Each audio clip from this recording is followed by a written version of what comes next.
Assalamualaikum warahmatullahi wabarakatuh. Waalaikumsalam warahmatullahi wabarakatuh.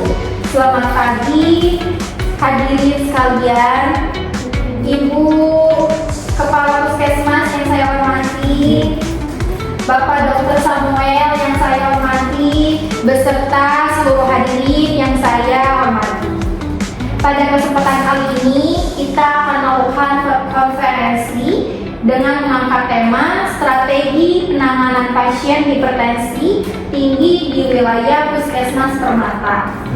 Hipertensi masih menjadi masalah kesehatan utama di masyarakat. Mari kita dengarkan pemaparan dari narasumber pertama. Mohon Ibu Intan, silakan. Ya, terima kasih. Selamat siang semuanya. Mohon izin sambil duduk ya.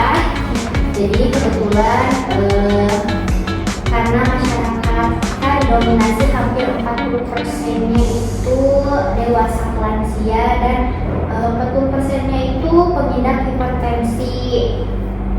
Sebenarnya banyak faktornya, selain karena memang genetik, juga karena ternyata pola makannya rekan-rekan semua yang memang tidak terlalu dijaga. Di sini tujuan kita hari ini untuk memecahkan masalah yang ada di sekitar klinik Permata ya rekan-rekan semua. Mungkin ada tambahan lagi, Ibu Intan? Mungkin cukup dari saya, Pak Dokter ya, berikan arahan dan bantuannya untuk pasien-pasien di sekitaran puskesmas. Soalnya sudah mulai mengkhawatirkan rekan-rekan semua ya. Karena sudah makin terus meninggi ya, untuk pasien hipertensi. Buat kebetulan buat perawat-perawat puskesmas mungkin udah tahu sekali ya bagaimana kondisi lamanya yang memang sudah sangat mengkhawatirkan sekali, seperti pasien yang harusnya kontrol setiap bulan ini datang dengan keluhan 6 bulan sudah terakhir kontrol Pak Dokter dengan tensinya udah kasihan banget. Jadi datang ke sini udah dalam keadaan yang sudah parah gitu sakitnya dia. Mungkin sekian dari saya, mungkin nanti ada dari Pak Dokter dan rekan-rekan puskesmas yang akan membantu menjelaskan. Terima kasih. Silakan Pak Dokter, barangkali ada yang ingin ditambahkan. Di sini hipertensi itu adalah penyakit tinggi ya, tinggi dari orang-orang yang minat itu tinggi, suka makan makanan yang tidak teratur dan tidak baik seperti gorengan atau yang berminyak-minyak ya, nasi uduk yang asin itu juga hipertensi itu adalah silent killer ya, silent killer, jadi tidak Membunuh saja. ya betul dalam diam, meskipun darah tinggi gitu kan, tapi nggak sadar gitu orang-orang itu, tapi dia tuh terkena hipertensi itu jadi sangat berbahaya ya untuk kesehatan kita. Nah, tiba-tiba dia tesnya tinggi, terus ya sangat berbahaya, Kadang suka komplikasi ke penyakit lainnya. Ya, juga di sini Pak Dokter banyak yang udah nyampe ke ginjal, Gagal ginjal, jadi cuci darah. darah juga. Karena kebetulan di sini memang karena dekat ke laut ya, jadi makan itu banyak ikan asin hampir tiap hari. Semuanya juga ya sampai ya. Iya. Mungkin cukup. Mungkin itu pemaparan dari Bintan dan juga Pak Dokter. Dari rekan-rekan mungkin ada yang mau kita diskusikan, silahkan. Saya mau nanya, boleh mangga Bu Kader? Bagaimana cara perawat menghadapi pasien yang enggan mengubah pola makan? Barangkali dokter mau dijawab?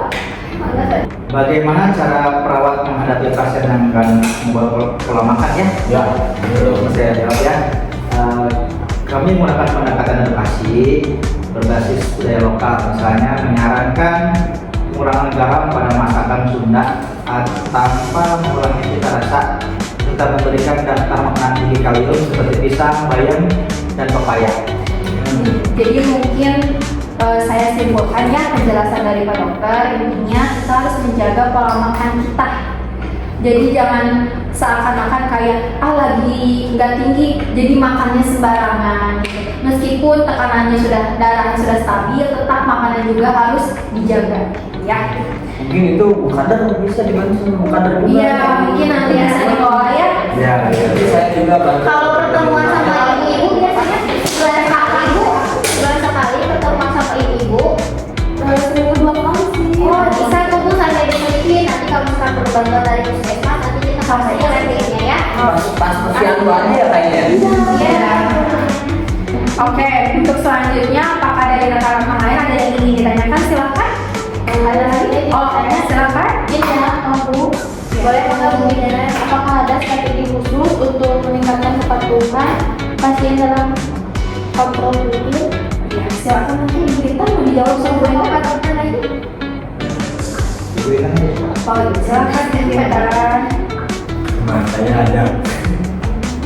Sebenarnya untuk strategi ini udah ditanamkan di puskesmas ini berjalan udah hampir 8 bulan. Ada ya Kak Fitri ya dari puskesmas kita juga. Jadi setiap pasien itu selalu diminta nomor teleponnya buat kita hubungi. Kita juga udah ada program reminder lewat grup chat gitu. Cuman mungkin karena tingkat kepedulian masyarakatnya rendah ya untuk kecil banget kayaknya. Jadi tetap aja penurunan itu masih kurang banget. Terus sebenarnya kami juga dari puskesmas udah kolaborasi sama ibu kader sebenarnya, cuman nggak tahu ibu kader gimana. Mungkin karena banyak kerjaan juga ya ketenteran. Boleh nanti kayaknya kita turunin bu kader, boleh nanti minta setiap kumpulan kita 1 perawat aja dari puskesmas ya Untuk mendampingi ya, buat mendampingi. Boleh, Bu Kader. Nanti boleh ditelepon aja perawatnya ya. Pengen jejaring aja. Itu Bu Bidan. Kalau di klinik Bu Bidan gimana? Banyak gak? Ya sama Jadi ibu pengambil hamil itu kayak melalui tes dengan keberhasilan Iya, karena kami berbahaya banget sih. Kebetulan kalau ke puskesmas partu udah jarang Bu, kayaknya emang karena emang kebetulan dekat-dekat Bu Bidan juga ya. Boleh nanti dibantu juga dari Ibu kalau misalkan nanti perlu bantuan puskesmas boleh langsung hubungi aja. Ya, kalau program kita baru ada 2 itu sih. Kalau misalkan Ibu nanti atau rekan-rekan yang lain ada saran boleh nanti diobrolin lagi ya. Apalagi ada yang ingin ditanyakan lagi?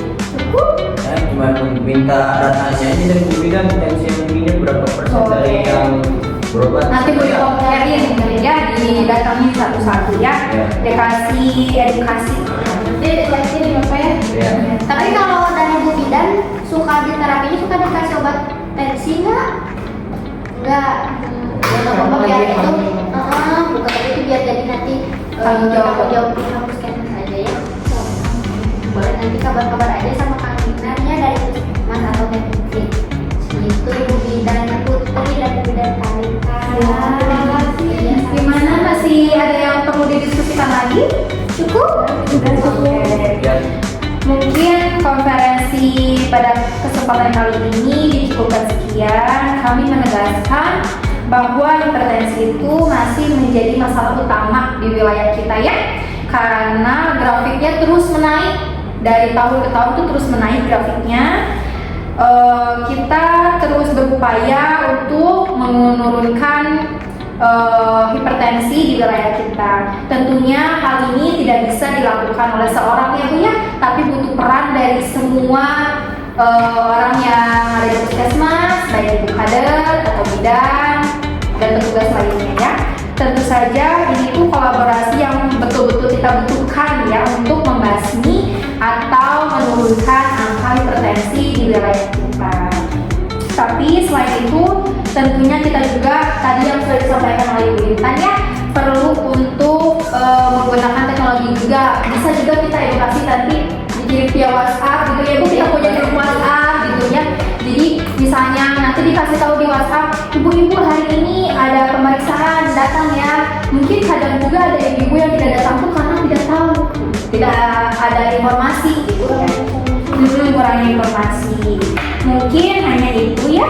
Semoga dengan adanya diskusi ini kita bisa semakin solid dan juga bisa memecahkan masalah ini secara bersama-sama ya, sehingga angka hipertensi bisa turun. Mungkin hanya itu. Terima kasih. Wabillahi taufiq wal hidayah. Wassalamualaikum warahmatullahi wabarakatuh.